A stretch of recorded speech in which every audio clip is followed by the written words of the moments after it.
Two teams.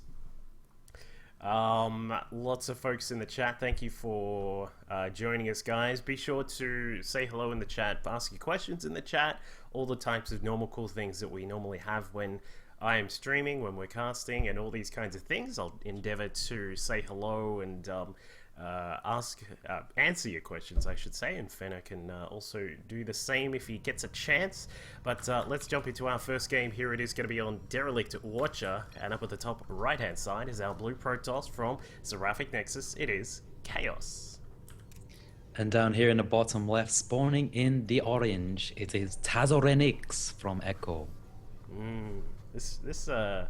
So just in case if you didn't actually hear us before, guys, because the guys, no one wanted to pick a map, so I decided I would pick the map, and I chose Derelict Watcher, which is kind of funny, namely because a lot of people don't like this map, but I mean, it's a PvP. I didn't actually, I didn't actually know it was a PvP, by the way. I just chose it because I thought it'd be funny. But in PvP, I don't think this map, like the issues that people have with this map, are really going to come into play. What do you reckon? No, I don't think so. Like, the thing is, I don't see why people actually hate this map. I don't think it's that bad of a map. It's like really flat in the middle, and that's about it. So I guess it's kind of a boring map. But to take your third base, it's not that hard. It's kind of taking the fourth base, I guess, is pretty hard. But I don't think the map's as bad as people make it out to be. Yeah, it's I think it, like when you look at it structurally, it's actually very similar to Belshire in the fact that the third base is a distance away, but there are, you know, some ramps and a little bit of choked up space in between that can be factored in. I think the main problem, I'm just sort of drawing it, of course, as you know, you can't really see it, but the main problem is that there is such an open space leading into the natural and the third, which means that people do have a little bit of trouble when trying to take a third. But it is in PvP, so grabbing a third is pretty much, it's not as rare as it used to be back in Wings of Liberty, but it's not. It's still not something you will say, oh, we'll always see a third base. So we'll see what happens though. Both these guys going to take their gases, and we can see that normal sorts of things are happening. No proxy gateways, no forges, nothing like that. No proxy pylons at all either, meaning that there are not going to be any proxy buildings, at least as of yet. Yeah, and both probes just snuck past each other. They're both going to get into the main bases, both going to see what's going on. Both players in pretty much the same situation right now. And actually, just a little bit of a probe cut from Tazorenix there to get that gateway out a bit faster.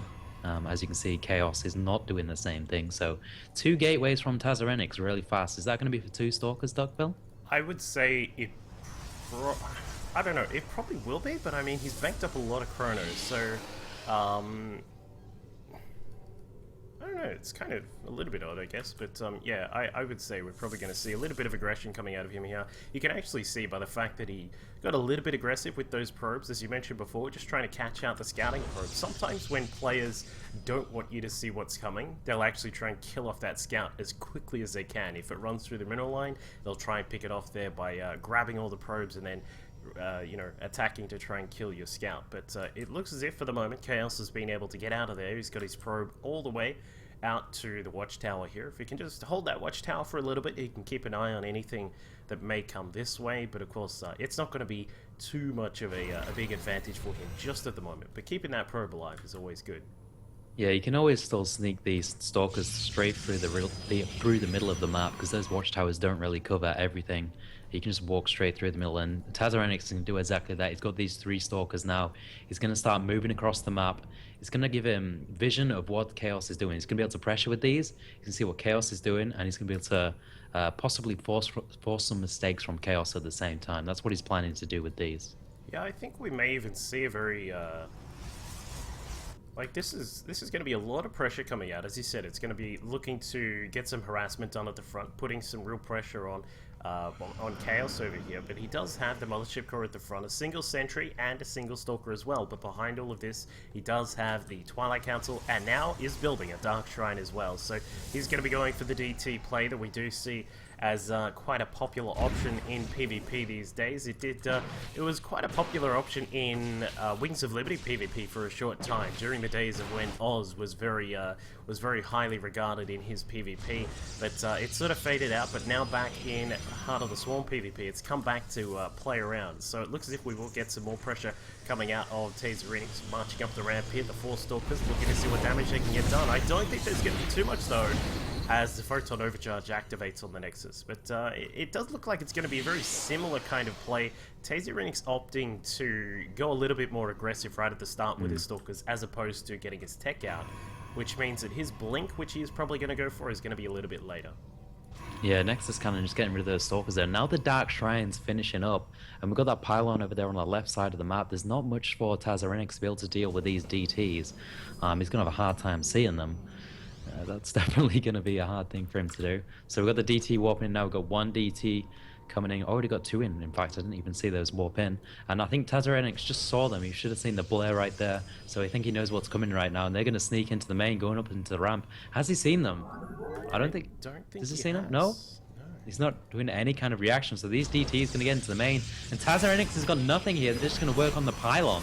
They're not even going to go for the pros. So GG! And there you go, game number 1. GG. Goes the way of Chaos there. Very well, I mean, we mentioned the difference in the play. Seraphic deciding to go for a much more aggressive kind of play where he was heading out with those Stalkers, trying to catch his opponent off guard if he decided to do his own sort of fast expansion. But in this case, we obviously did see that Chaos from Seraphic Nexus did go for a DT play, a very similar opening, but went straight for the tech instead of going for a couple of heavy aggression kind of units. So there was a little bit of a difference there between how the guys decided to open up. But we'll go into game number 2 very shortly and figure out what we're going to see. What